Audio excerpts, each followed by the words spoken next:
கிருஷ்ணன் தமிழகத்தைச் சேர்ந்தவர் என்பதை நிரூபிக்க மேலும் சான்றுகள் கிட்டுமா? நிச்சயமாக. கிருஷ்ணன் கோயிலை தரிசித்த பிறகு திருவில்லிபுத்தூரை நோக்கி எங்களது பயணத்தை தொடர்ந்தோம். திருவில்லிபுத்தூரை அடைந்த உடனேயே நகரம் எங்கும் கண்ட திசையெல்லாம் விரவி கிடந்த பால்கோவா கடைகள் எனது கவனத்தை ஈர்த்தது. கண்டவுடன் வியக்கக்கூடிய ஒரு அசாதாரணமான காட்சி அது. திருவில்லிபுத்தூரின் முக்கால்வாசி கடைகள் பால்கோவா கடைகளே. எனது வியப்பை எனது உதவியாளர் உமா ஈசனிடம் தெரிவித்தேன். பிறகுதான் சொன்னார், இந்தியாவுக்கே ஏன் உலகுக்கே கூட பால்கோவா தலைநகரம் திருவில்லிபுத்தூர் தான் என்று. இது உங்களுக்கு தெரியாதா என்று ஆச்சரியமாக வினவினார். உடனே இந்த பால்கோவா யதார்த்தத்தை நான் இந்த பயணத்தில் கண்ட காட்சிகளோடு ஒப்பிட்டு பார்த்தேன். வழியெல்லாம் பட்டி என்ற பெயருடைய ஊர்கள். திருவில்லிபுத்தூருக்கு சற்று தொலைவில் கிருஷ்ணன் கோயில் என்ற ஊரும் அங்குள்ள பழமையான கிருஷ்ணன் கோயிலும். இந்த பகுதி மகாபாரதம் நடந்த திருநெல்வேலி பகுதிக்கு அருகாமையில் இருத்தல்.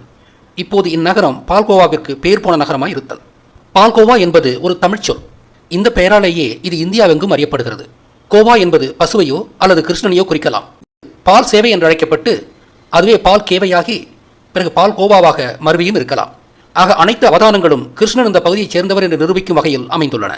வட இந்தியாவில் ஆயர்கள் தங்கி வாழும் பகுதியில் என்று குறிக்க தமிழகத்தில் உள்ள பட்டி பாடி போன்ற எந்த சொல்லும் இல்லை.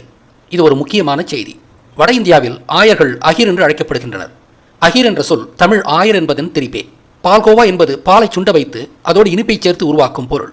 5000 ஆண்டுகளுக்கு முன்பே தமிழகம் மட்டுமே பனை மரத்திலிருந்து தயாரிக்கப்படும் கருப்பட்டி என்ற இனிப்பை அறிந்த இடம்.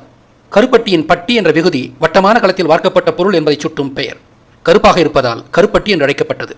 இந்த இனிப்புக்கும் பட்டி என்று பெயர் வைத்ததிலிருந்து இது ஆயர்களால் கண்டுபிடிக்கப்பட்ட பொருள் என்பது விளங்கும். எனவே பால்கோவா என்பது தமிழக ஆயர்களால் உருவாக்கப்பட்ட பொருள். எனவே இத்தகைய அனைத்து அவதானங்களும் கிருஷ்ணன் இந்த பகுதியைச் சேர்ந்தவர் என்பதை நிறுவுகின்றன.